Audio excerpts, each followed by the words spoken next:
The Project Gutenberg ebook of The Call of Cthulhu. This ebook is for the use of anyone anywhere in the United States and most other parts of the world at no cost and with almost no restrictions whatsoever. You may copy it, give it away or reuse it under the terms of the Project Gutenberg license included with this ebook or online at www.gutenberg.org. If you are not located in the United States, you will have to check the laws of the country where you are located before using this ebook. Title: The Call of Cthulhu. Author: H P Lovecraft. Release date: June 10, 2022. Ebook number 68283. Language: English. Original publication: United States, Popular Fiction Publishing Company, 1928. Credits: Greg Weeks, Mary Meehan, and the online distributed proofreading team at http://www.pgdp.net. Start of the Project Gutenberg ebook. The Call of Cthulhu. The Call of Cthulhu by H P Lovecraft. Transcriber's note: this text was produced from Weird Tales, February 1928.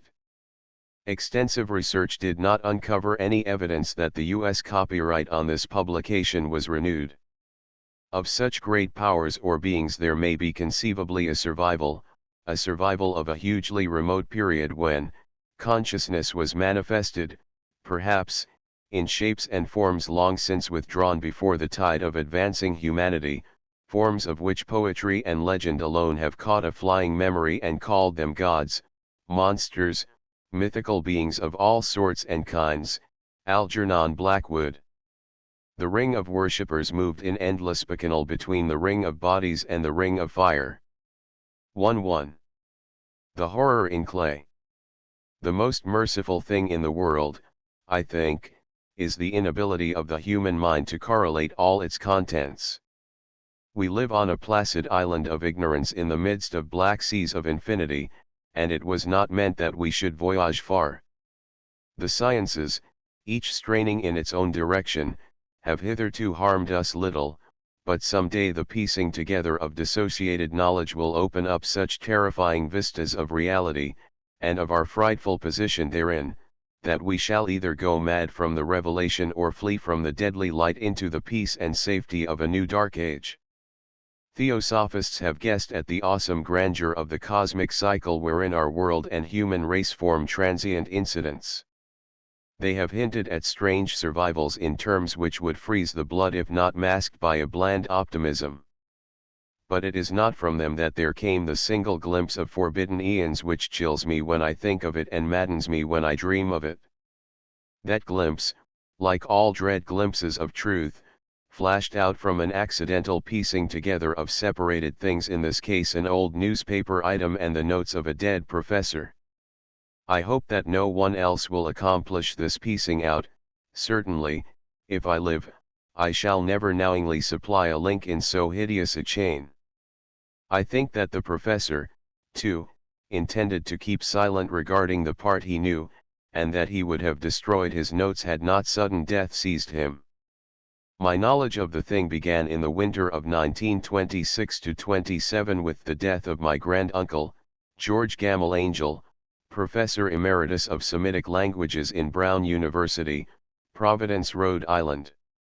Professor Angel was widely known as an authority on ancient inscriptions, and had frequently been resorted to by the heads of prominent museums, so that his passing at the age of 92 may be recalled by many. Locally, interest was intensified by the obscurity of the cause of death. The professor had been stricken whilst returning from the Newport boat, falling suddenly, as witnesses said, after having been jostled by a nautical-looking Negro who had come from one of the queer dark courts on the precipitous hillside which formed a short cut from the waterfront to the deceased's home in Williams Street. Physicians were unable to find any visible disorder, but concluded after perplexed debate that some obscure lesion of the heart, induced by the brisk ascent of so steep a hill by so elderly a man, was responsible for the end. At the time I saw no reason to dissent from this dictum, but latterly I am inclined to wonder and more than wonder. As my granduncle's heir and executor, for he died a childless widower, I was expected to go over his papers with some thoroughness, and for that purpose moved his entire set of files and boxes to my quarters in Boston. Much of the material which I correlated will be later published by the American Archaeological Society, but there was one box which I found exceedingly puzzling, and which I felt much averse from showing to other eyes. It had been locked, and I did not find the key till it occurred to me to examine the personal ring which the professor carried always in his pocket. Then, indeed, I succeeded in opening it, but when I did so seemed only to be confronted by a greater and more closely locked barrier. For what could be the meaning of the queer clay bas-relief and the disjointed jottings, ramblings, and cuttings which I found? Had my uncle, in his latter years, become credulous of the most superficial impostures? I resolved to search out the eccentric sculptor responsible for this apparent disturbance of an old man's peace of mind. The bas-relief was a rough rectangle less than an inch thick and about 5 by 6 inches in area, obviously of modern origin. Its designs, however, were far from modern in atmosphere and suggestion, for, although the vagaries of Cubism and Futurism are many and wild, they do not often reproduce that cryptic regularity which lurks in prehistoric writing. And writing of some kind the bulk of these designs seemed certainly to be, though my memory, despite much familiarity with the papers and collections of my uncle, failed in any way to identify this particular species, or even hint at its remotest affiliations. Above these apparent hieroglyphics was a figure of evidently pictorial intent, though its impressionistic execution forbade a very clear idea of its nature. It seemed to be a sort of monster, or symbol representing a monster, of a form which only a diseased fancy could conceive. If I say that my somewhat extravagant imagination yielded simultaneous pictures of an octopus, a dragon, and a human caricature, I shall not be unfaithful to the spirit of the thing. A pulpy, tentacled head surmounted a grotesque and scaly body with rudimentary wings, but it was the general outline of the whole which made it most shockingly frightful. Behind the figure was a vague suggestion of a cyclopean architectural background. The writing accompanying this oddity was, aside from a stack of press cuttings, in Professor Engel's most recent hand, and made no pretense to literary style. What seemed to be the main document was headed Cthulhu Cult in characters painstakingly printed to avoid the erroneous reading of a word so unheard of. This manuscript was divided into 2 sections, the first of which was headed 1925 Dream and Dream Work of H. A. Wilcox, 7 Thomas Street, Providence, R.I., and the second, Narrative of Inspector John R. Legrassa, 121 Bienville Street, New Orleans, Louisiana at 1908 AASMTG Notes on Same, and Professor Webb's ACCT. The other manuscript papers were all brief notes, some of them accounts of the queer dreams of different persons, some of them citations from theosophical books and magazines, notably W. Scott Eliot's Atlantis and the Lost Lemuria, and the rest comments on long-surviving secret societies and hidden cults, with references to passages in such mythological and anthropological sourcebooks as Fraser's Golden Bough and Miss Murray's Witch Cult in Western Europe. The cuttings largely alluded to outre mental illnesses and outbreaks of group folly or mania in the spring of 1925. The first half of the principal manuscript told a very peculiar tale.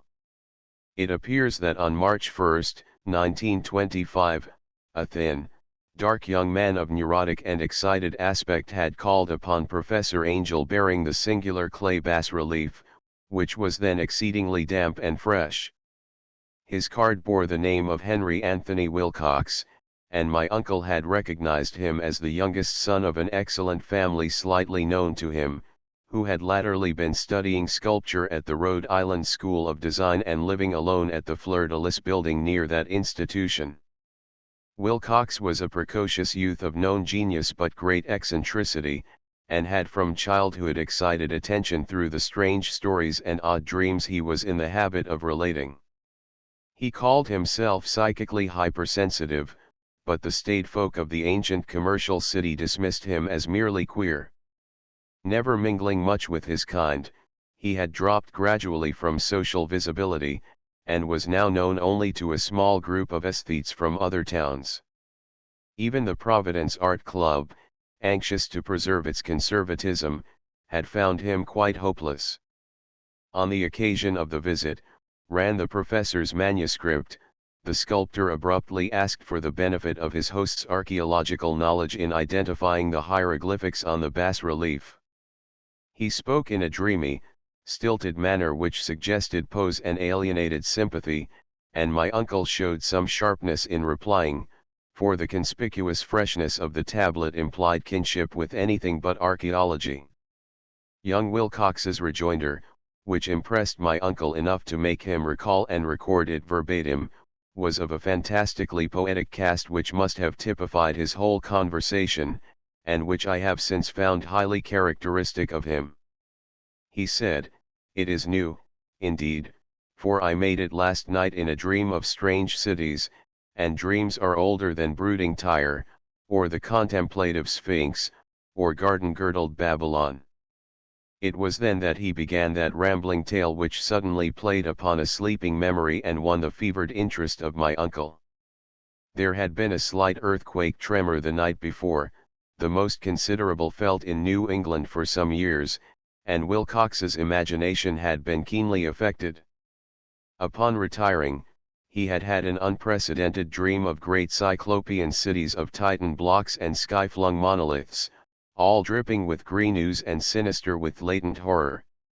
Hieroglyphics had covered the walls and pillars, and from some undetermined point below had come a voice that was not a voice, a chaotic sensation which only fancy could transmute into sound, but which he attempted to render by the almost unpronounceable jumble of letters, Thulhuftan. This verbal jumble was the key to the recollection which excited and disturbed Professor Angel. He questioned the sculptor with scientific minuteness, and studied with almost frantic intensity the bas-relief on which the youth had found himself working, chilled and clad only in his night clothes, when waking had stolen bewilderingly over him. My uncle blamed his old age, Wilcox afterward said, for his slowness in recognizing both hieroglyphics and pictorial design. Many of his questions seemed highly out of place to his visitor, especially those which tried to connect the latter with strange cults or societies, and Wilcox could not understand the repeated promises of silence which he was offered in exchange for an admission of membership in some widespread mystical or paganly religious body. When Professor Angel became convinced that the sculptor was indeed ignorant of any cult or system of cryptic lore, he besieged his visitor with demands for future reports of dreams. This bore regular fruit, for after the first interview the manuscript records daily calls of the young man, during which he related startling fragments of nocturnal imagery whose burden was always some terrible cyclopean vista of dark and dripping stone, with a subterrene voice or intelligence shouting monotonously in enigmatical sense impacts uninscribable save as gibberish. The two sounds most frequently repeated are those rendered by the letters Thulhu and Arli. On March 23, the manuscript continued, Wilcox failed to appear, and inquiries at his quarters revealed that he had been stricken with an obscure sort of fever and taken to the home of his family in Waterman Street. He had cried out in the night, arousing several other artists in the building, and had manifested since then only alternations of unconsciousness and delirium. My uncle at once telephoned the family, and from that time forward kept close watch of the case, calling often at the Thayer Street office of Dr. Toby, whom he learned to be in charge. The youth's febrile mind, apparently, was dwelling on strange things, and the doctor shuddered now and then as he spoke of them. They included not only a repetition of what he had formerly dreamed, but touched wildly on a gigantic thing miles high which walked or lumbered about. He at no time fully described this object, but occasional frantic words, as repeated by Dr. Toby, convinced the professor that it must be identical with the nameless monstrosity he had sought to depict in his dream sculpture. Reference to this object, the doctor added, was invariably a prelude to the young man's subsidence into lethargy. His temperature, oddly enough, was not greatly above normal, but the whole condition was otherwise such as to suggest true fever rather than mental disorder. On April 2 at about 3 p.m. every trace of Wilcox's malady suddenly ceased. He sat upright in bed, astonished to find himself at home and completely ignorant of what had happened in dream or reality since the night of March 22. Pronounced well by his physician, he returned to his quarters in 3 days, but to Professor Angel he was of no further assistance. All traces of strange dreaming had vanished with his recovery, and my uncle kept no record of his night thoughts after a week of pointless and irrelevant accounts of thoroughly usual visions. Here the first part of the manuscript ended, but references to certain of the scattered notes gave me much material for thought, so much, in fact, that only the ingrained skepticism then forming my philosophy can account for my continued distrust of the artist. The notes in question were those descriptive of the dreams of various persons covering the same period as that in which young Wilcox had had his strange visitations. My uncle, it seems, had quickly instituted a prodigiously far-flung body of inquiries amongst nearly all the friends whom he could question without impertinence, asking for nightly reports of their dreams, and the dates of any notable visions for some time past. The reception of his requests seems to have been varied, but he must, at the very least, have received more responses than any ordinary man could have handled without a secretary. This original correspondence was not preserved, but his notes formed a thorough and really significant digest. Average people in society and business. New England's traditional salt of the earth gave an almost completely negative result, though scattered cases of uneasy but formless nocturnal impressions appear here and there, always between March 23 and April 2 nd, the period of young Wilcox's delirium. Scientific men were little more affected, though 4 cases of vague description suggest fugitive glimpses of strange landscapes, and in one case there is mentioned a dread of something abnormal. It was from the artists and poets that the pertinent answers came, and I know that panic would have broken loose had they been able to compare notes. As it was, lacking their original letters, I half suspected the compiler of having asked leading questions, or of having edited the correspondence in corroboration of what he had latently resolved to see. That is why I continued to feel that Wilcox, somehow cognizant of the old data which my uncle had possessed, had been imposing on the veteran scientist. These responses from aesthetes told a disturbing tale. From February 28 to April 2 a large proportion of them had dreamed very bizarre things, the intensity of the dreams being immeasurably the stronger during the period of the sculptor's delirium.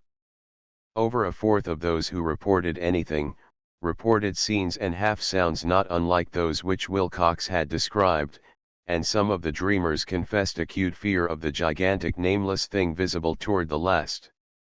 One case, which the note describes with emphasis, was very sad. The subject, a widely known architect with leanings toward theosophy and occultism, went violently insane on the date of young Wilcox's seizure, and expired several months later after incessant screamings to be saved from some escaped denizen of hell. Had my uncle referred to these cases by name instead of merely by number, I should have attempted some corroboration and personal investigation, but as it was, I succeeded in tracing down only a few. All of these, however, bore out the notes in full. I have often wondered if all the objects of the professor's questioning felt as puzzled as did this fraction. It is well that no explanation shall ever reach them. The press cuttings, as I have intimated, touched on cases of panic, mania, and eccentricity during the given period. Professor Angel must have employed a cutting bureau, for the number of extracts was tremendous, and the sources scattered throughout the globe. Here was a nocturnal suicide in London, where a lone sleeper had leaped from a window after a shocking cry. Here likewise a rambling letter to the editor of a paper in South America, where a fanatic deduces a dire future from visions he has seen. A dispatch from California describes a theosophist colony as donning white robes en masse for some glorious fulfillment which never arrives, whilst items from India speak guardedly of serious native unrest toward the end of March. Voodoo orgies multiply in Haiti, and African outposts report ominous mutterings. American officers in the Philippines find certain tribes bothersome about this time, and New York policemen are mobbed by hysterical Levantines on the night of March 22 to 23. The west of Ireland, too, is full of wild rumor and legendary, and a fantastic painter named Ardo Esponat hangs a blasphemous dream landscape in the Paris Spring Salon of 1926. And so numerous are the recorded troubles in insane asylums that only a miracle can have stopped the medical fraternity from noting strange parallelisms and drawing mystified conclusions. A weird bunch of cuttings, all told, and I can at this date scarcely envisage the callous rationalism with which I set them aside. But I was then convinced that young Wilcox had known of the older matters mentioned by the professor. To the tale of Inspector Legrassa. The older matters which had made the sculptor's dream and bas-relief so significant to my uncle formed the subject of the second half of his long manuscript.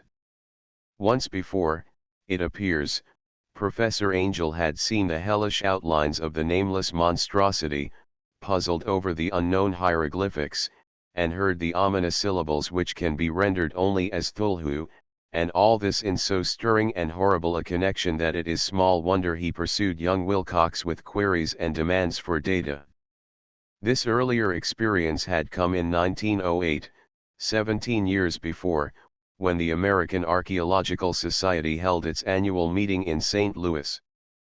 Professor Angel, as befitted one of his authority and attainments, had had a prominent part in all the deliberations, and was one of the first to be approached by the several outsiders who took advantage of the convocation to offer questions for correct answering and problems for expert solution. The chief of these outsiders, and in a short time the focus of interest for the entire meeting, was a commonplace-looking middle-aged man who had traveled all the way from New Orleans for certain special information unobtainable from any local source. His name was John Raymond Legrassa, and he was by profession an inspector of police.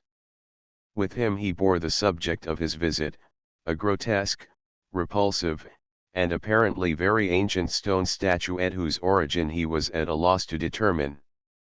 It must not be fancied that Inspector Legrassa had the least interest in archaeology.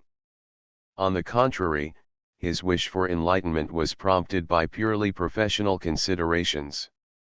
The statuette, idol, fetish, or whatever it was, had been captured some months before in the wooded swamps south of New Orleans during a raid on a supposed voodoo meeting, and so singular and hideous were the rites connected with it, that the police could not but realize that they had stumbled on a dark cult totally unknown to them, and infinitely more diabolic than even the blackest of the African voodoo circles.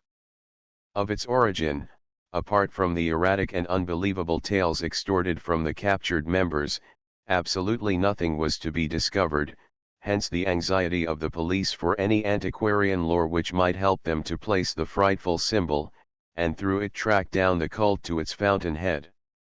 Inspector Legrassa was scarcely prepared for the sensation which his offering created.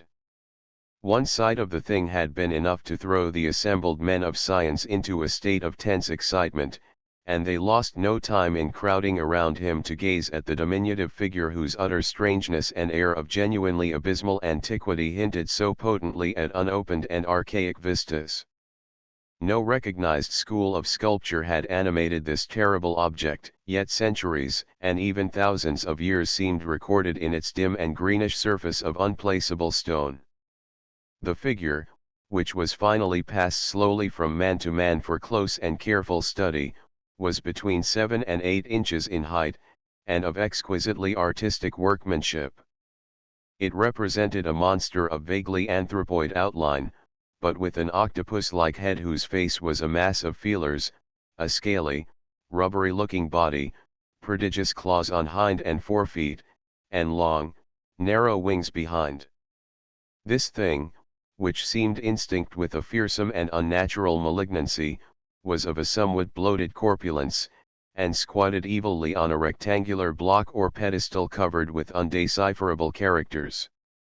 The tips of the wings touched the back edge of the block, the seat occupied the center, whilst the long, curved claws of the doubled-up, crouching hind legs gripped the front edge and extended a quarter of the way down toward the bottom of the pedestal. The cephalopod head was bent forward, so that the ends of the facial feelers brushed the backs of huge forepaws which clasped the croucher's elevated knees. The aspect of the whole was abnormally lifelike, and the more subtly fearful because its source was so totally unknown. Its vast, awesome, and incalculable age was unmistakable, yet not one link did it show with any known type of art belonging to civilization's youth or indeed to any other time. Totally separate and apart, its very material was a mystery, for the soapy, greenish-black stone with its golden or iridescent flecks and striations resembled nothing familiar to geology or mineralogy. The characters along the base were equally baffling, and no member present, despite a representation of half the world's expert learning in this field, could form the least notion of even their remotest linguistic kinship. They, like the subject and material, belonged to something horribly remote and distinct from mankind as we know it, something frightfully suggestive of old and unhallowed cycles of life in which our world and our conceptions have no part. And yet, as the members severally shook their heads and confessed defeat at the inspector's problem, there was one man in that gathering who suspected a touch of bizarre familiarity in the monstrous shape and writing, and who presently told with some diffidence of the odd trifle he knew. This person was the late William Channing Webb, professor of anthropology in Princeton University, and an explorer of no slight note. Professor Webb had been engaged, 48 years before, in a tour of Greenland and Iceland in search of some runic inscriptions which he failed to unearth, and whilst high up on the West Greenland coast had encountered a singular tribe or cult of degenerate Eskimos whose religion, a curious form of devil worship, chilled him with its deliberate bloodthirstiness and repulsiveness. It was a faith of which other Eskimos knew little, and which they mentioned only with shudders, saying that it had come down from horribly ancient eons before ever the world was made. Besides nameless rites and human sacrifices, there were certain queer hereditary rituals addressed to a supreme elder devil or Tornasuk, and of this Professor Webb had taken a careful phonetic copy from an aged Angakok or wizard priest, expressing the sounds in Roman letters as best he knew how. But just now of prime significance was the fetish which this cult had cherished, and around which they danced when the aurora leaped high over the ice cliffs. It was, the professor stated, a very crude bas-relief of stone, comprising a hideous picture and some cryptic writing. And as far as he could tell, it was a rough parallel in all essential features of the bestial thing now lying before the meeting. These data, received with suspense and astonishment by the assembled members, proved doubly exciting to Inspector Legrassa, and he began at once to ply his informant with questions. Having noted and copied an oral ritual among the swamp cult worshippers his men had arrested, he besought the professor to remember as best he might the syllables taken down amongst the diabolist Eskimos. There then followed an exhaustive comparison of details, and a moment of really odd silence when both detective and scientist agreed on the virtual identity of the phrase common to two hellish rituals so many worlds of distance apart. What, in substance, both the Eskimo wizards and the Louisiana swamp priests had chanted to their kindred idols was something very like this, the word divisions being guessed at from traditional breaks in the phrase as chanted aloud, Phnglui mglw naf Cthulhu ar liuganaglfdan. Legrassa had 1 point in advance of Professor Webb, for several among his mongrel prisoners had repeated to him what older celebrants had told them the words meant. This text, as given, ran something like this: in his house at R lie dead Cthulhu waits dreaming. And now, in response to a general urgent demand, Inspector Legrassa related as fully as possible his experience with the swamp worshippers, telling a story to which I could see my uncle attached profound significance. It savored of the wildest dreams of mythmaker and theosophist, and disclosed an astonishing degree of cosmic imagination among such half-castes and pariahs as might be least expected to possess it. On November 1, 1907, there had come to New Orleans police a frantic summons from the swamp and lagoon country to the south. The squatters there, mostly primitive but good-natured descendants of Lafitte's men, were in the grip of stark terror from an unknown thing which had stolen upon them in the night. It was voodoo, apparently, but voodoo of a more terrible sort than they had ever known, and some of their women and children had disappeared since the malevolent tom-tom had begun its incessant beating far within the black haunted woods where no dweller ventured. There were insane shouts and harrowing screams, soul-chilling chants, and dancing devil flames, and, the frightened messenger added, the people could stand it no more. So a body of 20 police, filling 2 carriages and an automobile, had set out in the late afternoon with the shivering squatter as a guide. At the end of the passable road they alighted, and for miles splashed on in silence through the terrible cypress woods where day never came.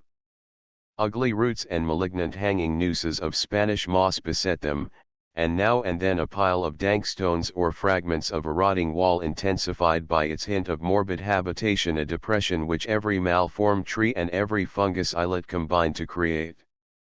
At length the squatter settlement, a miserable huddle of huts, hove in sight, and hysterical dwellers ran out to cluster around the group of bobbing lanterns.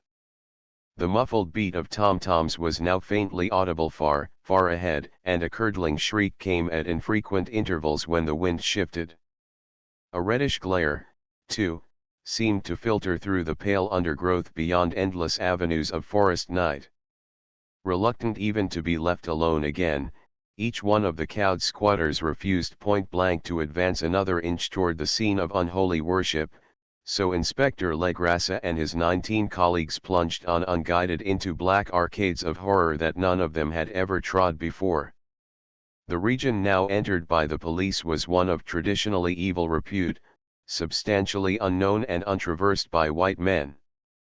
There were legends of a hidden lake unglimpsed by mortal sight, in which dwelt a huge, formless white polypose thing with luminous eyes, and squatters whispered that bat-winged devils flew up out of caverns in inner earth to worship it at midnight.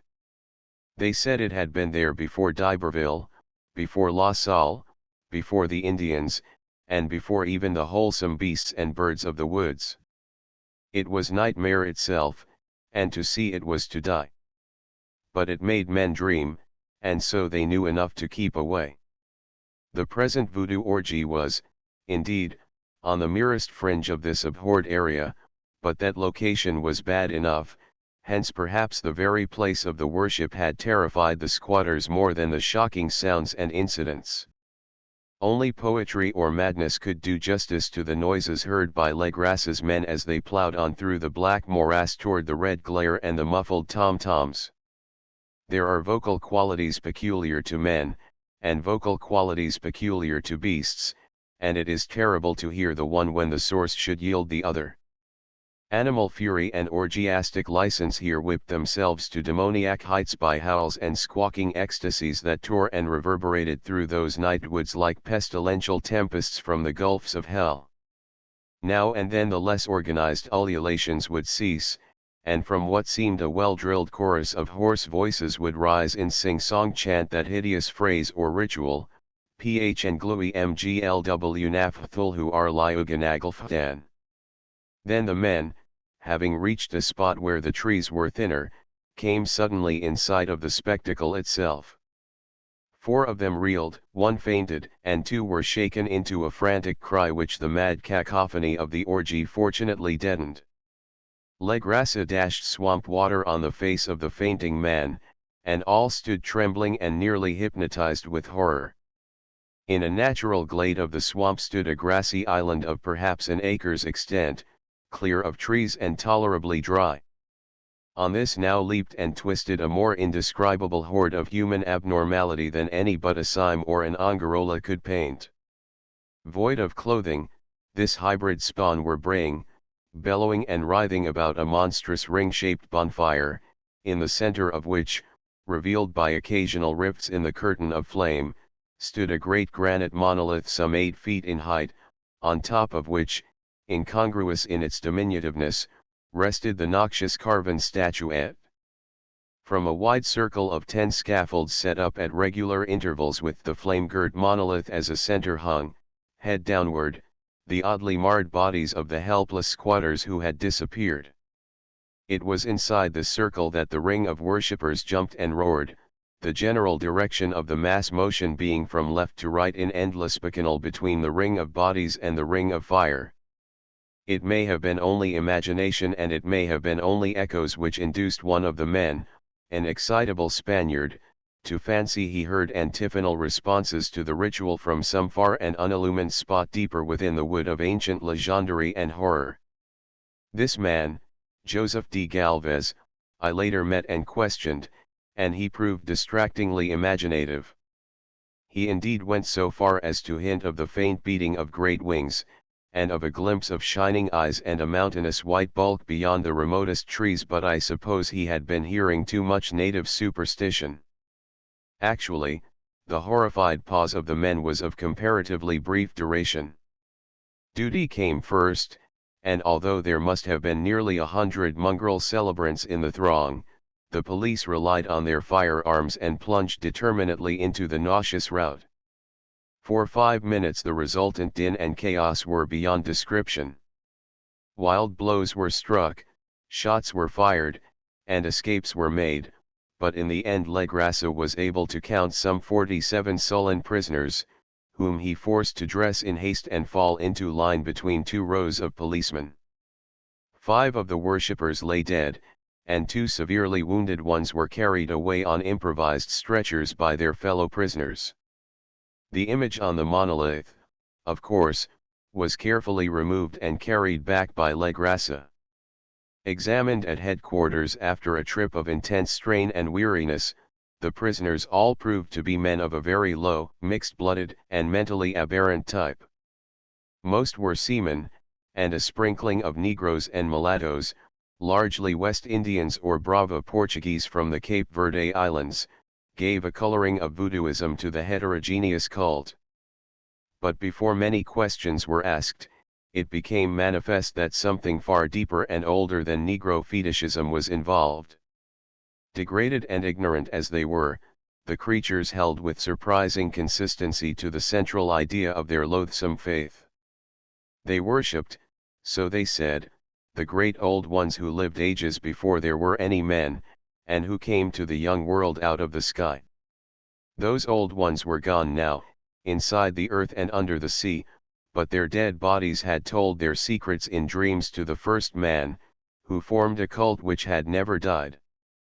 This was that cult, and the prisoners said it had always existed and always would exist, hidden in distant wastes and dark places all over the world until the time when the great priest Cthulhu, from his dark house in the mighty city of Arlai under the waters, should rise and bring the earth again beneath his sway.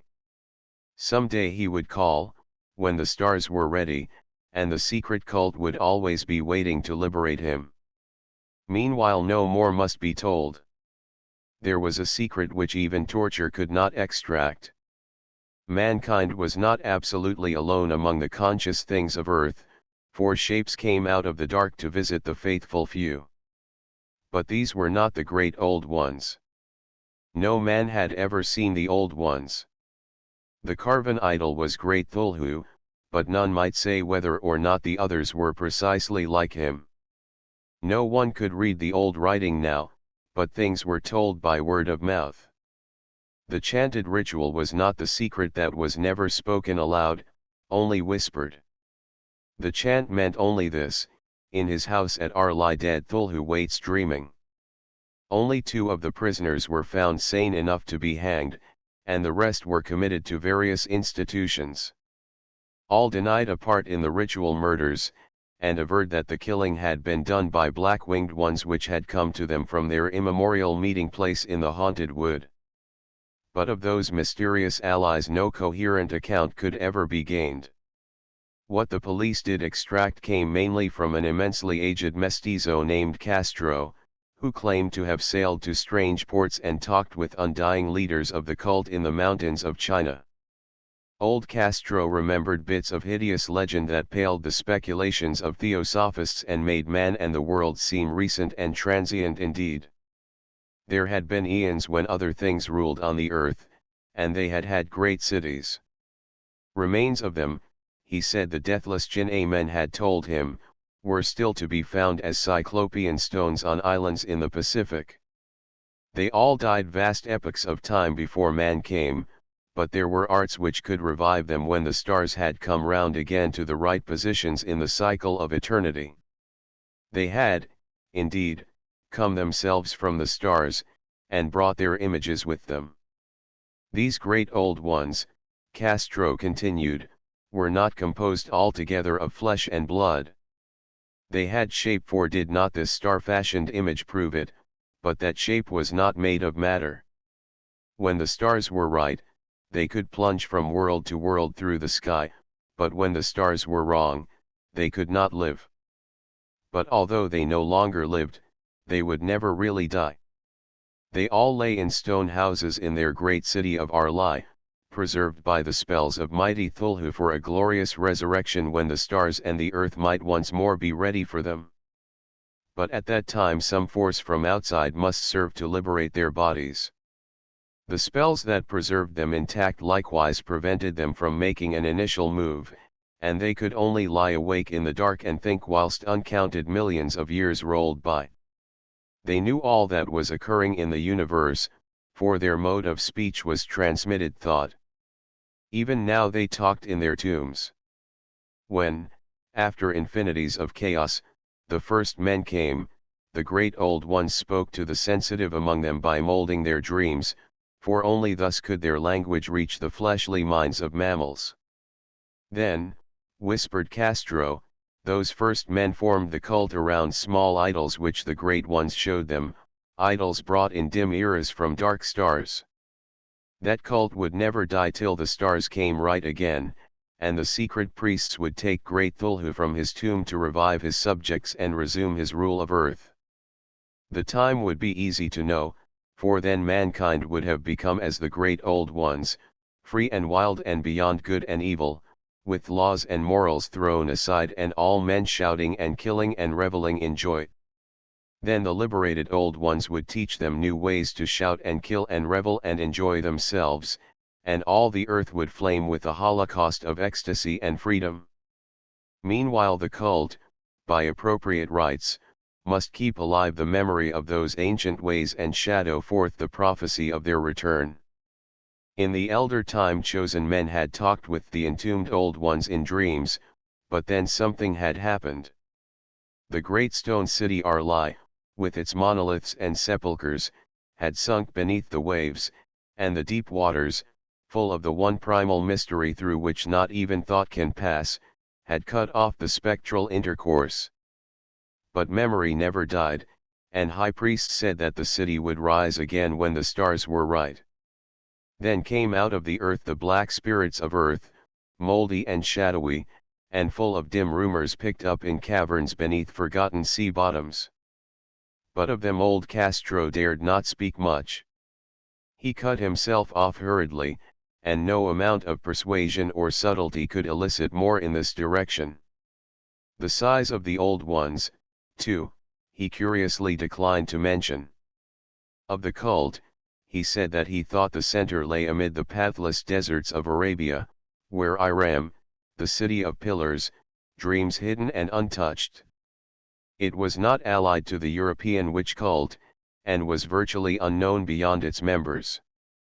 No book had ever really hinted of it, though the deathless Jinn men said that there were double meanings in the Necronomicon of the mad Arab Abdul al-Hazred which the initiated might read as they chose, especially the much discussed couplet, that is not dead which can eternal lie, and with strange aeons even death may die. Legrassa, deeply impressed and not a little bewildered, had inquired in vain concerning the historic affiliations of the cult. Castro, apparently, had told the truth when he said that it was wholly secret.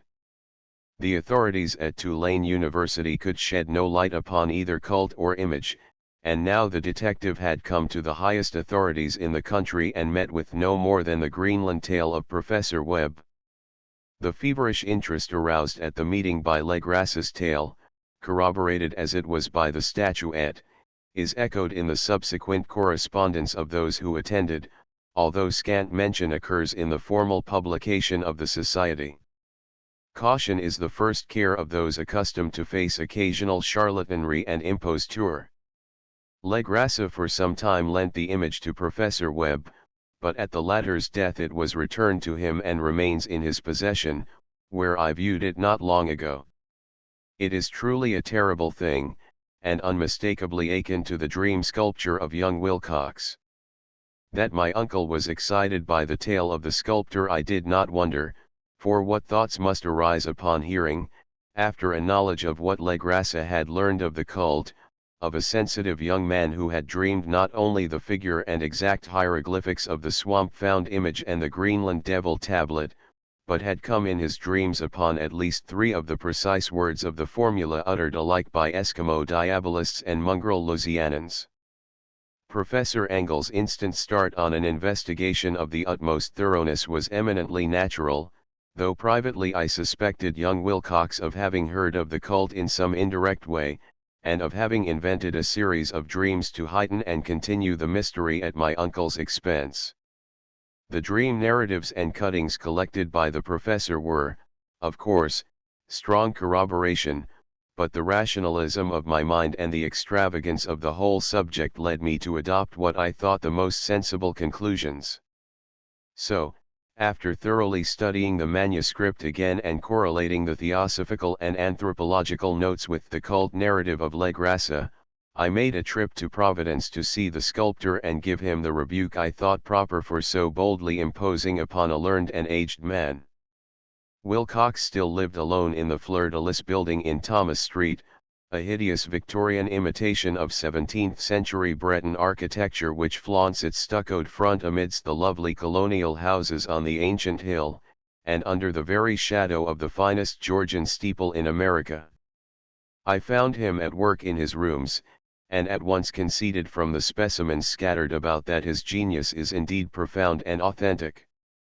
He will, I believe, be heard from sometime as one of the great decadents, for he has crystallized in clay and will one day mirror in marble those nightmares and fantasies which Arthur Machen evokes in prose, and Clark Ashton Smith makes visible in verse and in painting. Dark, frail, and somewhat unkempt in aspect, he turned languidly at my knock and asked me my business without rising. When I told him who I was, he displayed some interest, for my uncle had excited his curiosity in probing his strange dreams, yet had never explained the reason for the study.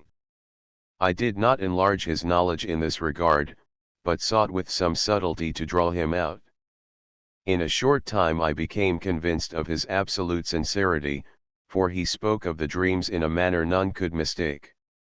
They and their subconscious residuum had influenced his art profoundly, and he showed me a morbid statue whose contours almost made me shake with the potency of its black suggestion. He could not recall having seen the original of this thing except in his own dream bas-relief, but the outlines had formed themselves insensibly under his hands. It was, no doubt, the giant shape he had raved of in delirium. That he really knew nothing of the hidden cult, save from what my uncle's relentless catechism had let fall, he soon made clear, and again I strove to think of some way in which he could possibly have received the weird impressions. He talked of his dreams in a strangely poetic fashion, making me see with terrible vividness the damp cyclopean city of slimy green stone whose geometry, he oddly said, was all wrong, and hear with frightened expectancy the ceaseless, half-mental calling from underground, Thulhufdan, Thulhufdan. These words had formed part of that dread ritual which told of dead Cthulhu's dream vigil in his stone vault at Arlai, and I felt deeply moved despite my rational beliefs. Wilcox, I was sure, had heard of the cult in some casual way, and had soon forgotten it amidst the mass of his equally weird reading and imagining. Later, by virtue of its sheer impressiveness, it had found subconscious expression in dreams, in the bas-relief, and in the terrible statue I now beheld, so that his imposture upon my uncle had been a very innocent one. The youth was of a type, at once slightly affected and slightly ill-mannered, which I could never like, but I was willing enough now to admit both his genius and his honesty. I took leave of him amicably, and wish him all the success his talent promises. The matter of the cult still remained to fascinate me, and at times I had visions of personal fame from researches into its origin and connections. I visited New Orleans, talked with Legrassa and others of that old-time raiding party, saw the frightful image, and even questioned such of the mongrel prisoners as still survived. Old Castro, unfortunately, had been dead for some years.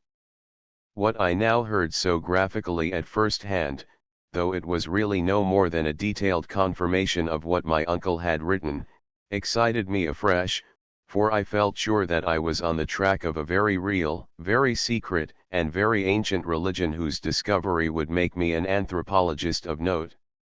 My attitude was still one of absolute materialism, as I wish it still were, and I discounted with almost inexplicable perversity the coincidence of the dream notes and odd cuttings collected by Professor Angel. One thing which I began to suspect, and which I now fear I know, is that my uncle's death was far from natural. He fell on a narrow hill street leading up from an ancient waterfront swarming with foreign mongrels, after a careless push from a Negro sailor. I did not forget the mixed blood and marine pursuits of the cult members in Louisiana, and would not be surprised to learn of secret methods and poison needles as ruthless and as anciently known as the cryptic rites and beliefs. Legrassa and his men, it is true, have been let alone, but in Norway a certain seaman who saw things is dead. Might not the deeper inquiries of my uncle after encountering the sculptor's data have come to sinister ears? I think Professor Angel died because he knew too much, or because he was likely to learn too much. Whether I shall go as he did remains to be seen, for I have learned much now. 3. The madness from the sea. If heaven ever wishes to grant me a boon, it will be a total effacing of the results of a mere chance which fixed my eye on a certain stray piece of shelf paper. It was nothing on which I would naturally have stumbled in the course of my daily round, for it was an old number of an Australian journal, Sydney Bulletin for April 18, 1925. It had escaped even the cutting bureau which had at the time of its issuance been avidly collecting material for my uncle's research. I had largely given over my inquiries into what Professor Angel called the Cthulhu cult, and was visiting a learned friend of Paterson, New Jersey, the curator of a local museum and a mineralogist of note. Examining one day the reserve specimens roughly set on the storage shelves in a rear room of the museum, my eye was caught by an odd picture in one of the old papers spread beneath the stones. It was the Sydney Bulletin I have mentioned, for my friend has wide affiliations in all conceivable foreign parts, and the picture was a half-tone cut of a hideous stone image almost identical with that which Legrassa had found in the swamp. Eagerly clearing the sheet of its precious contents, I scanned the item in detail, and was disappointed to find it of only moderate length. What it suggested, however, was of portentous significance to my flagging quest, and I carefully tore it out for immediate action. It read as follows: Mystery derelict found at sea, vigilant arrives with helpless armed New Zealand yacht in tow. One survivor and dead man found aboard. Tale of desperate battle and deaths at sea. Rescued seaman refuses particulars of strange experience. Odd idol found in his possession. Inquiry to follow. The Morrison Co.'s freighter Vigilant, bound from Valparaiso, arrived this morning at its wharf in Darling Harbour, having in tow the battled and disabled but heavily armed steam yacht Alert of Dunedin, NZ, which was sighted April 12 in S latitude 34 degrees 21 minutes, W longitude 152 degrees 17 minutes, with one living and one dead man aboard. The Vigilant left Valparaiso March 25, and on April 2 was driven considerably south of her course by exceptionally heavy storms and monster waves. On April 12 the derelict was sighted, and though apparently deserted, was found upon boarding to contain one survivor in a half-delirious condition and one man who had evidently been dead for more than a week. The living man was clutching a horrible stone idol of unknown origin, about a foot in height, regarding whose nature authorities at Sydney University, the Royal Society, and the museum in College Street all profess complete bafflement, and which the survivor says he found in the cabin of the yacht, in a small carved shrine of common pattern. This man, after recovering his senses, told an exceedingly strange story of piracy and slaughter. He is Gustav Johansen, a Norwegian of some intelligence, and had been second mate of the two-mast schooner Emma of Auckland, which sailed for Callao February 20, with a complement of 11 men. The Emma, he says, was delayed and thrown widely south of her course by the great storm of March 1, and on March 22 in S latitude 49 degrees 51, W longitude 128 degrees 34, encountered the Alert, manned by a queer and evil-looking crew of Canucks and half-castes. Being ordered peremptorily to turn back, Captain Collins refused, whereupon the strange crew began to fire savagely and without warning upon the schooner with a peculiarly heavy battery of brass cannon forming part of the yacht's equipment. The Emma's men showed fight, says the survivor, and though the schooner began to sink from shots beneath the waterline they managed to heave alongside their enemy and board her, grappling with the savage crew on the yacht's deck, and being forced to kill them all, the number being slightly superior, because of their particularly abhorrent and desperate though rather clumsy mode of fighting. 3 of the Emma's men, including Captain Collins and First Mate Green, were killed, and the remaining 8 under Second Mate Johansen proceeded to navigate the captured yacht, going ahead in their original direction to see if any reason for their ordering back had existed. The next day, it appears, they raised and landed on a small island, although none is known to exist in that part of the ocean, and 6 of the men somehow died ashore, though Johansen is queerly reticent about this part of his story and speaks only of their falling into a rock chasm. Later, it seems, he and one companion boarded the yacht and tried to manage her, but were beaten about by the storm of April 2. From that time till his rescue on the 12th, the man remembers little, and he does not even recall when William Bryden, his companion, died. Bryden's death reveals no apparent cause, and was probably due to excitement or exposure. Cable advices from Dunedin report that the Alert was well known there as an island trader, and bore an evil reputation along the waterfront. It was owned by a curious group of half-castes whose frequent meetings and night trips to the woods attracted no little curiosity, and it had set sail in great haste just after the storm and earth tremors of March 1. Our Auckland correspondent gives the Emma and her crew an excellent reputation, and Johansen is described as a sober and worthy man. The Admiralty will institute an inquiry on the whole matter beginning tomorrow, at which every effort will be made to induce Johansen to speak more freely than he has done hitherto.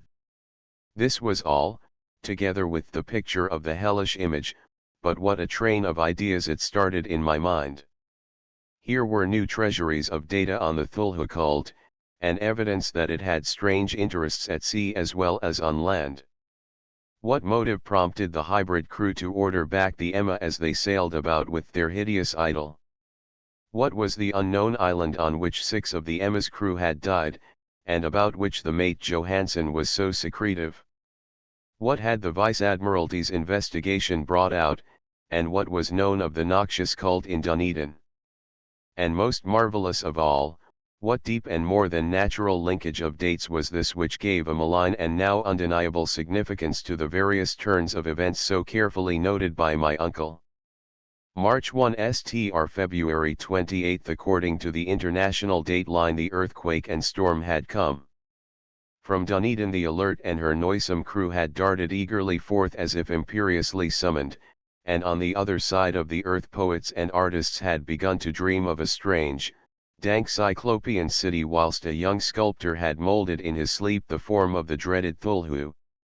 March 23. The crew of the Emo landed on an unknown island and left 6 men dead, and on that date the dreams of sensitive men assumed a heightened vividness and darkened with dread of a giant monster's malign pursuit, whilst an architect had gone mad and a sculptor had lapsed suddenly into delirium. And what of this storm of April 2 ND, the date on which all dreams of the dank city ceased, and Wilcox emerged unharmed from the bondage of strange fever?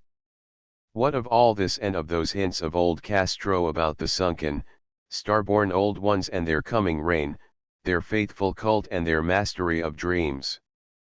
Was I tottering on the brink of cosmic horrors beyond man's power to bear? If so, they must be horrors of the mind alone, for in some way the 2nd of April had put a stop to whatever monstrous menace had begun its siege of mankind's soul. That evening, after a day of hurried cabling and arranging, I bade my host adieu and took a train for San Francisco. In less than a month I was in Dunedin, where, however, I found that little was known of the strange cult members who had lingered in the old sea taverns. Waterfront scum was far too common for special mention, though there was vague talk about one inland trip these mongrels had made, during which faint drumming and red flame were noted on the distant hills. In Auckland I learned that Johansen had returned with yellow hair turned white after a perfunctory and inconclusive questioning at Sydney, and had thereafter sold his cottage in West Street and sailed with his wife to his old home in Oslo. Of his stirring experience he would tell his friends no more than he had told the Admiralty officials, and all they could do was to give me his Oslo address. After that I went to Sydney and talked profitlessly with seamen and members of the Vice Admiralty Court. I saw the Alert, now sold and in commercial use, at Circular Quay in Sydney Cove, but gained nothing from its non-committal bulk. The crouching image with its cuttlefish head, dragon body, scaly wings, and hieroglyphed pedestal, was preserved in the museum at Hyde Park, and I studied it long and well, finding it a thing of balefully exquisite workmanship, and with the same utter mystery, terrible antiquity, and unearthly strangeness of material which I had noted in Legrasse's smaller specimen. Geologists, the curator told me, had found it a monstrous puzzle, for they vowed that the world held no rock like it. Then I thought with a shudder of what old Castro had told Legrasse about the primal great ones. They had come from the stars, and had brought their images with them. Shaken with such a mental revolution as I had never before known, I now resolved to visit mate Johansen in Oslo. Sailing for London, I re-embarked at once for the Norwegian capital, and one autumn day landed at the trim wharves in the shadow of the iceberg.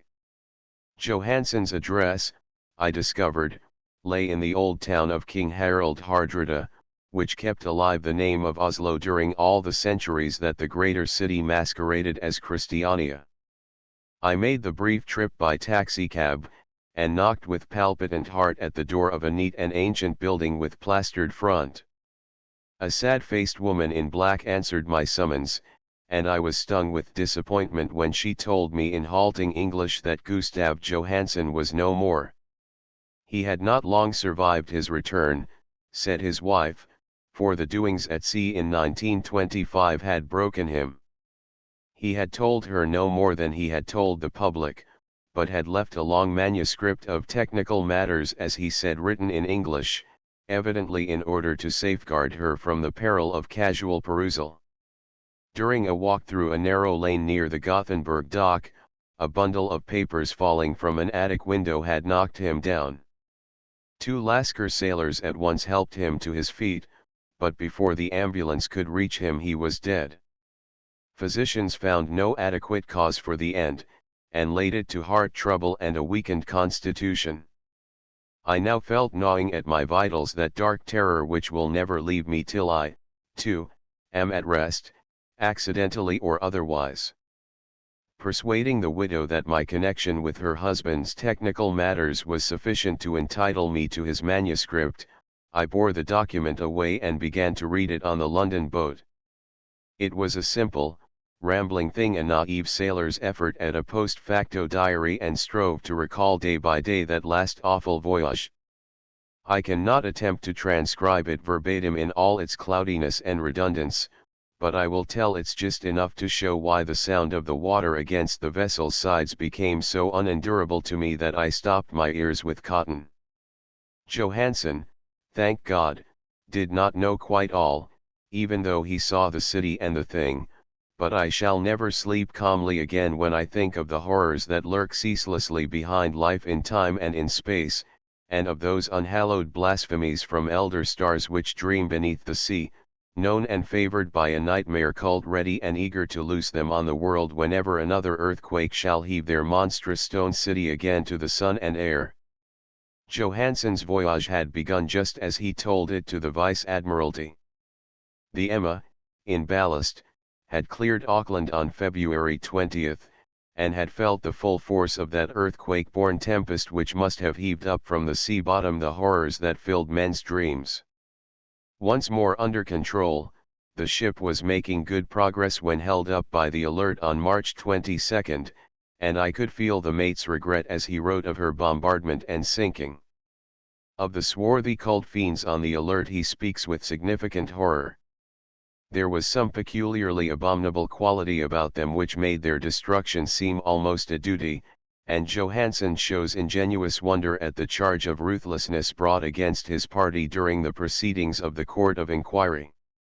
Then, driven ahead by curiosity in their captured yacht under Johansen's command, the men sight a great stone pillar sticking out of the sea, and in S latitude 47 degrees 9 minutes, W longitude 126 degrees 43 minutes come upon a coastline of mingled mud, ooze, and weedy cyclopean masonry which can be nothing less than the tangible substance of Earth's supreme terror, the nightmare corpse city of Arlai, that was built in measureless eons behind history by the vast, loathsome shapes that seeped down from the dark stars.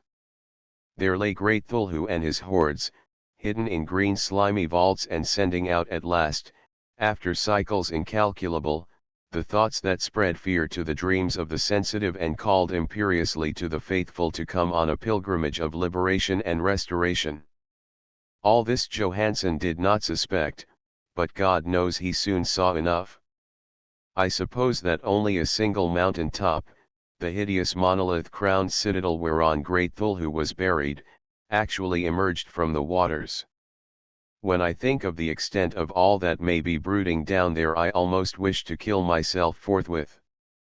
Johansen and his men were awed by the cosmic majesty of this dripping Babylon of elder demons, and must have guessed without guidance that it was nothing of this or of any sane planet.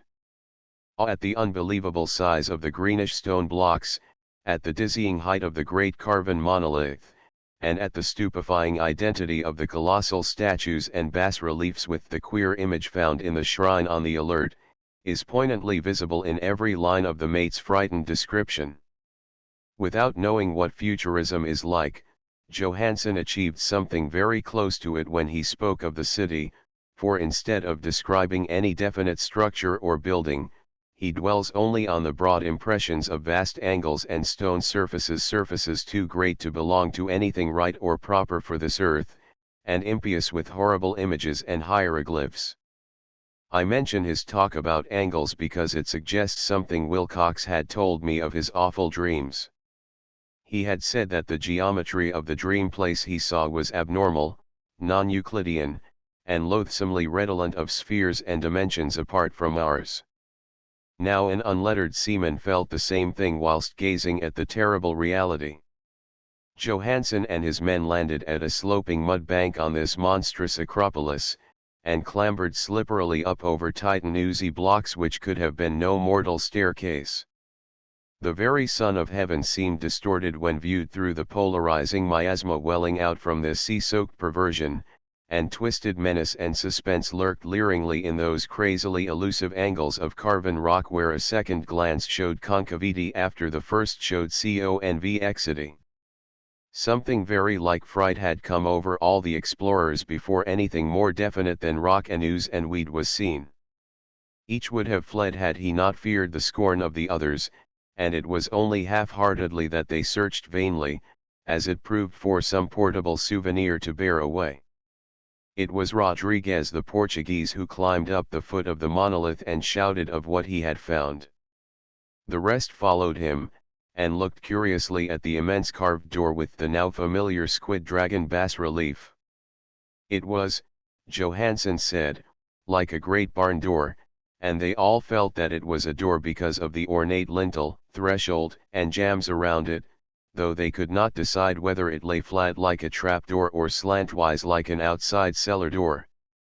As Wilcox would have said, the geometry of the place was all wrong.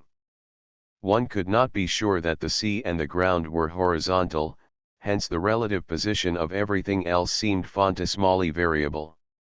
Bryden pushed at the stone in several places without result.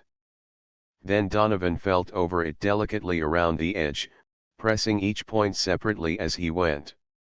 He climbed interminably along the grotesque stone molding that is, one would call it climbing if the thing was not after all horizontal, and the men wondered how any door in the universe could be so vast.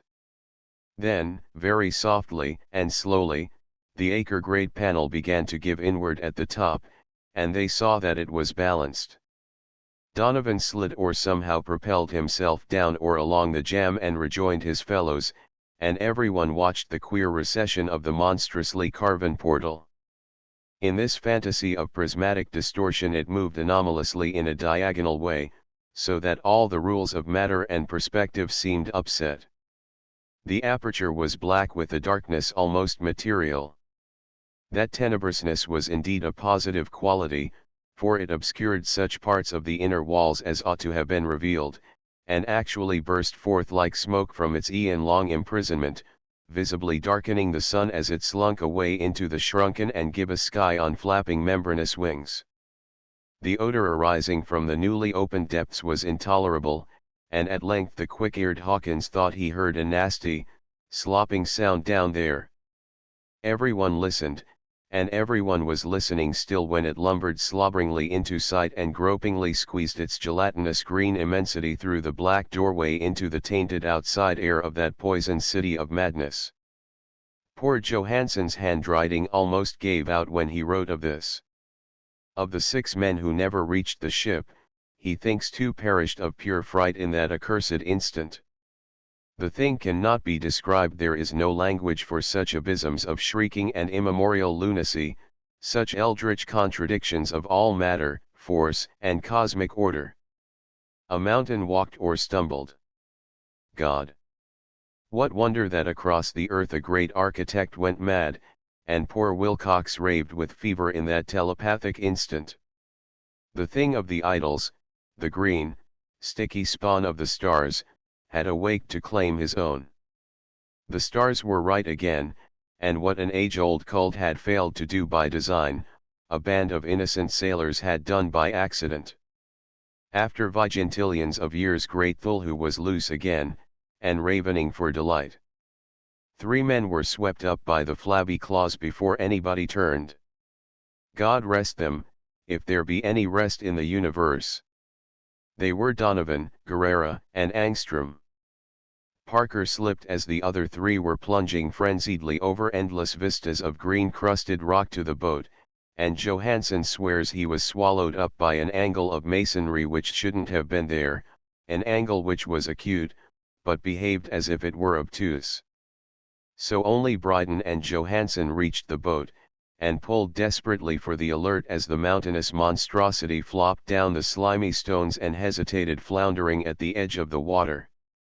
Steam had not been suffered to go down entirely, despite the departure of all hands for the shore, and it was the work of only a few moments of feverish rushing up and down between wheels and engines to get the Alert under way.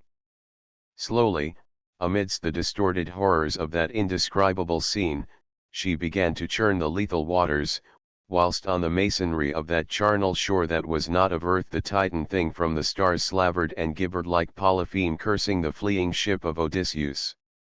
Then, bolder than the storied Cyclops, great Cthulhu slid greasily into the water and began to pursue with vast wave-raising strokes of cosmic potency. Bryden looked back and went mad, laughing shrilly as he kept on laughing at intervals till death found him one night in the cabin whilst Johansen was wandering deliriously.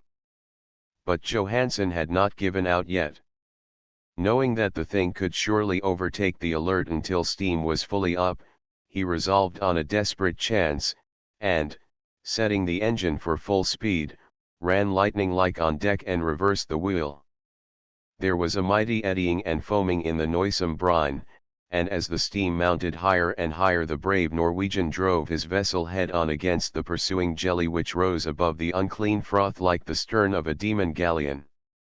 The awful squid head with writhing feelers came nearly up to the bowsprit of the sturdy yacht, but Johansen drove on relentlessly. There was a bursting as of an exploding bladder, a slushy nastiness as of a cloven sunfish, a stench as of 1,000 opened graves, and a sound that the chronicler would not put on paper. For an instant the ship was befouled by an acrid and blinding green cloud, and then there was only a venomous seething astern, where God in heaven, the scattered plasticity of that nameless sky spawn was nebulously recombining in its hateful original form, whilst its distance widened every second as the Alert gained impetus from its mounting steam. That was all. After that Johansen only brooded over the idol in the cabin and attended to a few matters of food for himself and the laughing maniac by his side. He did not try to navigate after the first bold flight, for the reaction had taken something out of his soul. Then came the storm of April 2nd, and a gathering of the clouds about his consciousness. There is a sense of spectral whirling through liquid gulfs of infinity, of dizzying rides through reeling universes on a comet's tail, and of hysterical plunges from the pit to the moon and from the moon back again to the pit, all livened by a cachinnating chorus of the distorted, hilarious elder gods and the green, bat-winged mocking imps of Tartarus. Out of that dream came rescue the Vigilant, the Vice-Admiralty Court, the streets of Dunedin, and the long voyage back home to the old house by the Edgeburg. He could not tell, they would think him mad. He would write of what he knew before death came, but his wife must not guess. Death would be a boon if only it could blot out the memories. That was the document I read, and now I have placed it in the tin box beside the bas-relief and the papers of Professor Angel. With it shall go this record of mine, this test of my own sanity, wherein is pieced together that which I hope may never be pieced together again. I have looked upon all that the universe has to hold of horror, and even the skies of spring and the flowers of summer must ever afterward be poison to me. But I do not think my life will be long. As my uncle went, as poor Johansen went, so I shall go. I know too much, and the cult still lives. Cthulhu still lives, too, I suppose, again in that chasm of stone which has shielded him since the sun was young. His accursed city is sunken once more, for the Vigilant sailed over the spot after the April storm, but his ministers on earth still bellow and prance and slay around idol-capped monoliths in lonely places. He must have been trapped by the sinking whilst within his black abyss, or else the world would by now be screaming with fright and frenzy. Who knows the end? What has risen may sink, and what has sunk may rise. Loathsomeness waits and dreams in the deep, and decay spreads over the tottering cities of men. A time will come, but I must not and cannot think. Let me pray that, if I do not survive this manuscript, my executors may put caution before audacity and see that it meets no other eye. One found among the papers of the late Francis Wayland Thurston, of Boston. End of the Project Gutenberg ebook. The Call of Cthulhu updated editions will replace the previous one. The old editions will be renamed. Creating the works from print editions not protected by U.S. copyright law means that no one owns a United States copyright in these works, so the Foundation, and you, can copy and distribute it in the United States without permission and without paying copyright royalties. Special rules, set forth in the general terms of use part of this license, apply to copying and distributing Project Gutenberg trademark electronic works to protect the Project Gutenberg trademark concept and trademark. Project Gutenberg is a registered trademark, and may not be used if you charge for an ebook, except by following the terms of the trademark license, including paying royalties for use of the Project Gutenberg trademark. If you do not charge anything for copies of this ebook, complying with the trademark license is very easy. You may use this ebook for nearly any purpose such as creation of derivative works, reports, performances, and research. Project Gutenberg ebooks may be modified and printed and given away. You may do practically anything in the United States with ebooks not protected by U.S. copyright law. Redistribution is subject to the trademark license, especially commercial redistribution. Start, full license. The full Project Gutenberg license. Please read this before you distribute or use this work to protect the Project Gutenberg trademark mission of promoting the free distribution of electronic works, by using or distributing this work, or any other work associated in any way with the phrase Project Gutenberg. You agree to comply with all the terms of the full Project Gutenberg trademark license available with this file or online at www.gutenberg.org/license. Section 1. General Terms of Use and Redistributing Project Gutenberg Trademark Electronic Works 1.a. By reading or using any part of this Project Gutenberg trademark electronic work, you indicate that you have read, understand, agree to and accept all the terms of this license and intellectual property, trademark/copyright, agreement. If you do not agree to abide by all the terms of this agreement, you must cease using and return or destroy all copies of Project Gutenberg trademark electronic works in your possession. If you paid a fee for obtaining a copy of or access to a Project Gutenberg trademark electronic work and you do not agree to be bound by the terms of this agreement, you may obtain a refund from the person or entity to whom you paid the fee as set forth in paragraph 1.e.8. 1.b. Project Gutenberg is a registered trademark. It may only be used on or associated in any way with an electronic work by people who agree to be bound by the terms of this agreement.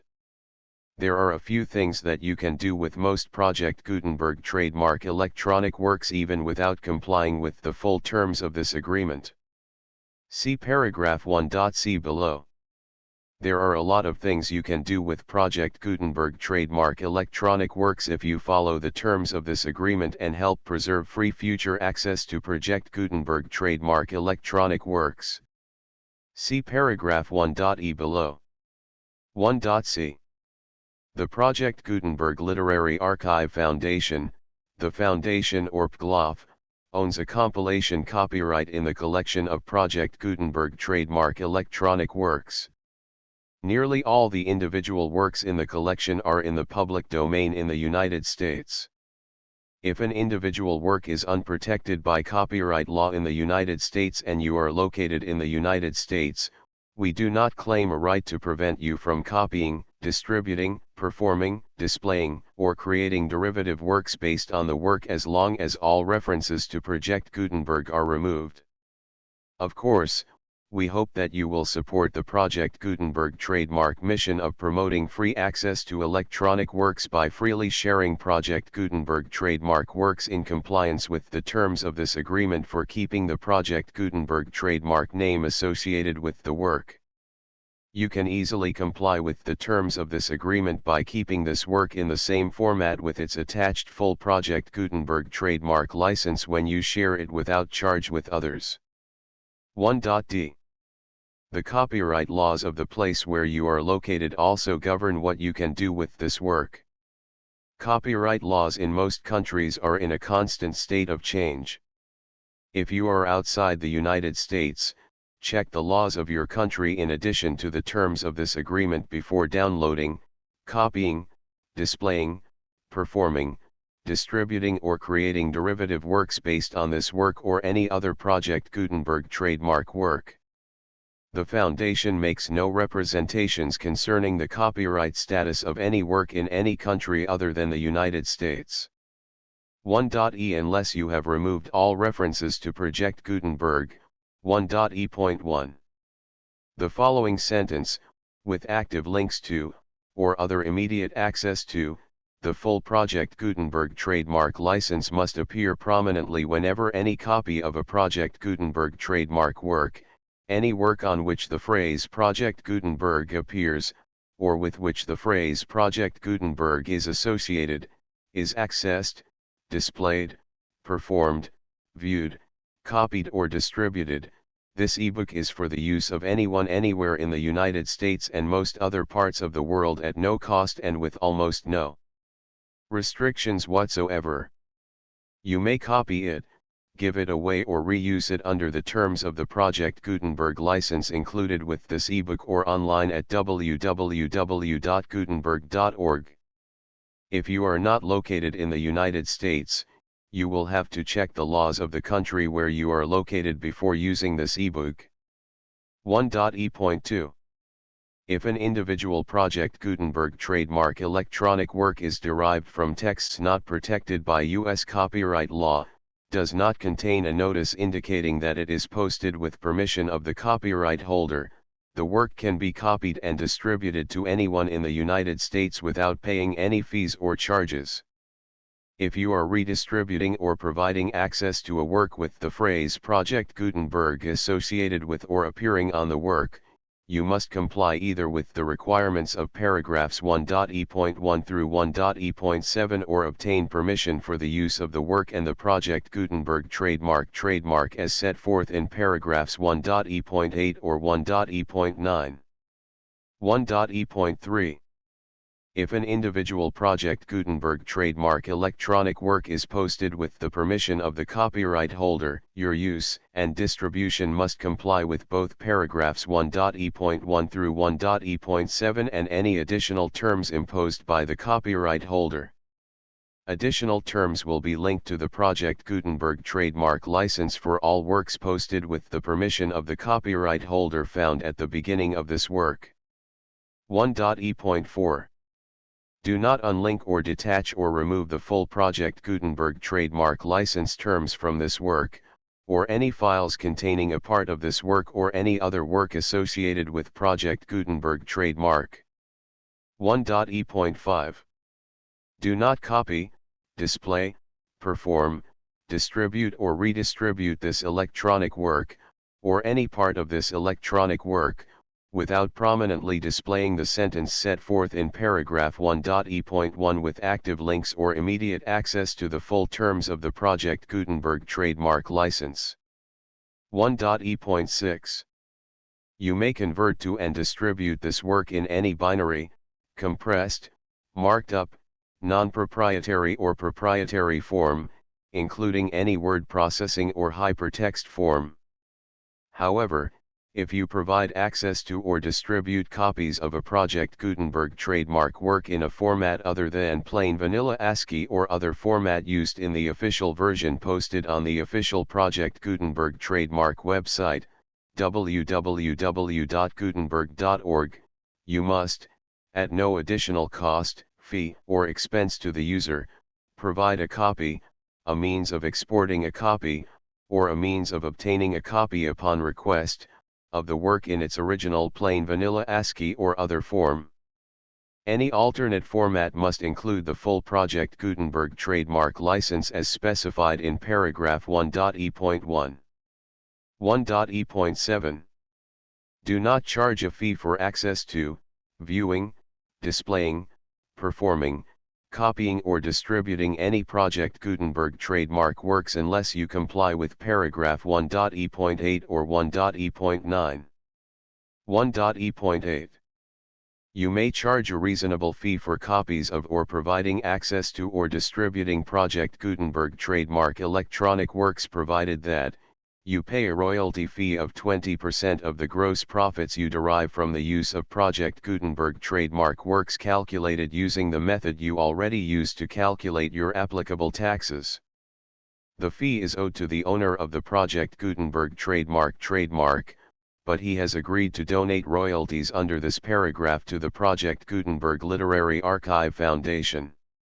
Royalty payments must be paid within 60 days following each date on which you prepare, or are legally required to prepare, your periodic tax returns. Royalty payments should be clearly marked as such and sent to the Project Gutenberg Literary Archive Foundation at the address specified in Section 4, Information about donations to the Project Gutenberg Literary Archive Foundation. You provide a full refund of any money paid by a user who notifies you in writing, or by email, within 30 days of receipt that he does not agree to the terms of the full Project Gutenberg trademark license. You must require such a user to return or destroy all copies of the works possessed in a physical medium and discontinue all use of and all access to other copies of Project Gutenberg trademark works. You provide, in accordance with paragraph 1.f.3, a full refund of any money paid for a work or a replacement copy, if a defect in the electronic work is discovered and reported to you within 90 days of receipt of the work. You comply with all other terms of this agreement for free distribution of Project Gutenberg trademark works. 1.e.9. If you wish to charge a fee or distribute a Project Gutenberg trademark electronic work or group of works on different terms than are set forth in this agreement, you must obtain permission in writing from the Project Gutenberg Literary Archive Foundation, the manager of the Project Gutenberg trademark. Contact the Foundation as set forth in Section 3 below. 1.f1.f.1. Project Gutenberg volunteers and employees expend considerable effort to identify, do copyright research on, transcribe and proofread works not protected by U.S. copyright law in creating the Project Gutenberg trademark collection. Despite these efforts, Project Gutenberg trademark electronic works, and the medium on which they may be stored, may contain defects, such as, but not limited to, incomplete, inaccurate or corrupt data, transcription errors, a copyright or other intellectual property infringement, a defective or damaged disk or other medium, a computer virus, or computer codes that damage or cannot be read by your equipment. 1.f.2. Limited warranty, disclaimer of damages, except for the right of replacement or refund described in paragraph 1.f.3, the Project Gutenberg Literary Archive Foundation, the owner of the Project Gutenberg trademark, and any other party distributing a Project Gutenberg trademark electronic work under this agreement, disclaim all liability to you for damages, costs, and expenses, including legal fees. You agree that you have no remedies for negligence, strict liability, breach of warranty or breach of contract except those provided in paragraph 1.f.3. You agree that the Foundation, the trademark owner, and any distributor under this agreement will not be liable to you for actual, direct, indirect, consequential, punitive, or incidental damages even if you give notice of the possibility of such damage. 1.f.3. Limited right of replacement or refund. If you discover a defect in this electronic work within 90 days of receiving it, you can receive a refund of the money, if any, you paid for it by sending a written explanation to the person you received the work from. If you received the work on a physical medium, you must return the medium with your written explanation. The person or entity that provided you with the defective work may elect to provide a replacement copy in lieu of a refund. If you received the work electronically, the person or entity providing it to you may choose to give you a second opportunity to receive the work electronically in lieu of a refund. If the second copy is also defective, you may demand a refund in writing without further opportunities to fix the problem. 1.f.4. except for the limited right of replacement or refund set forth in paragraph 1.f.3, this work is provided to you as is, with no other warranties of any kind, express or implied, including but not limited to warranties of merchantability or fitness for any purpose. 1.f.5. Some states do not allow disclaimers of certain implied warranties or the exclusion or limitation of certain types of damages. If any disclaimer or limitation set forth in this agreement violates the law of the state applicable to this agreement, the agreement shall be interpreted to make the maximum disclaimer or limitation permitted by the applicable state law. The invalidity or unenforceability of any provision of this agreement shall not void the remaining provisions. 1.f.6. Indemnity. You agree to indemnify and hold the foundation, the trademark owner, any agent or employee of the foundation, anyone providing copies of Project Gutenberg trademark electronic works in accordance with this agreement, and any volunteers associated with the production, promotion, and distribution of Project Gutenberg trademark electronic works, harmless from all liability, costs, and expenses, including legal fees, that arise directly or indirectly from any of the following which you do or cause to occur. A.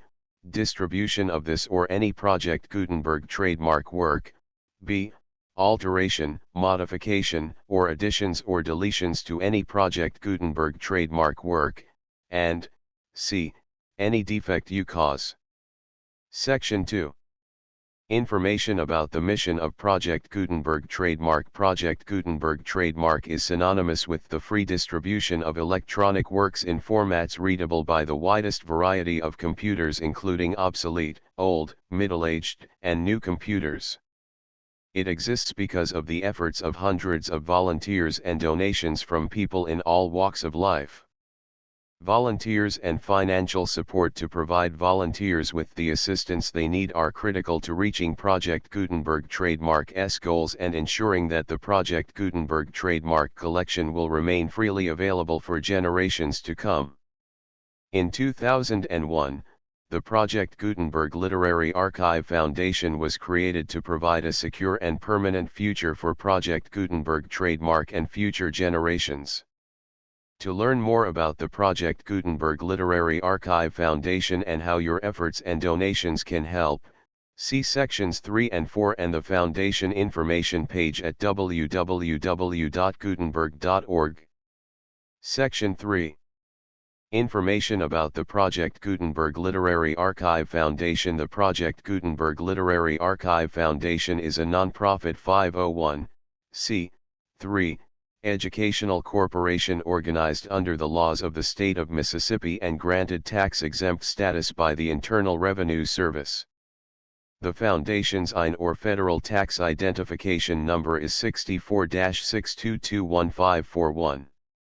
Contributions to the Project Gutenberg Literary Archive Foundation are tax-deductible to the full extent permitted by U.S. federal laws and your state's laws. The Foundation's business office is located at 809 North 1500 West, Salt Lake City, Utah 841-16801-596-1887. Email contact links and up-to-date contact information can be found at the Foundation's website and official page at www.gutenberg.org/contact. Section 4. Information about donations to the Project Gutenberg Literary Archive Foundation. Project Gutenberg trademark depends upon and cannot survive without widespread public support and donations to carry out its mission of increasing the number of public domain and licensed works that can be freely distributed in machine-readable form accessible by the widest array of equipment, including outdated equipment. Many small donations, $1 to $5,000, are particularly important to maintaining tax-exempt status with the IRS. The Foundation is committed to complying with the laws regulating charities and charitable donations in all 50 states of the United States. Compliance requirements are not uniform and it takes a considerable effort, much paperwork, and many fees to meet and keep up with these requirements. We do not solicit donations in locations where we have not received written confirmation of compliance. To send donations or determine the status of compliance for any particular state, visit www.gutenberg.org/donate. While we cannot and do not solicit contributions from states where we have not met the solicitation requirements, we know of no prohibition against accepting unsolicited donations from donors in such states who approach us with offers to donate. International donations are gratefully accepted, but we cannot make any statements concerning tax treatment of donations received from outside the United States.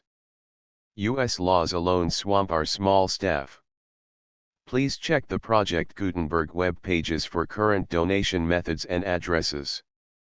Donations are accepted in a number of other ways, including checks, online payments, and credit card donations. To donate, please visit www.gutenberg.org/donate. Section 5. General information about Project Gutenberg trademark electronic works. Professor Michael S. Hart was the originator of the Project Gutenberg trademark concept of a library of electronic works that could be freely shared with anyone. For 40 years, he produced and distributed Project Gutenberg trademark ebooks with only a loose network of volunteer support. Project Gutenberg trademark ebooks are often created from several printed editions, all of which are confirmed as not protected by copyright in the U.S. unless a copyright notice is included. Thus, we do not necessarily keep ebooks in compliance with any particular paper edition. Most people start at our website, which has the main PG search facility, www.gutenberg.org. This website includes information about Project Gutenberg trademark, including how to make donations to the Project Gutenberg Literary Archive Foundation, how to help produce our new ebooks, and how to subscribe to our email newsletter to hear about new ebooks. The Call of Cthulhu, the full Project Gutenberg license.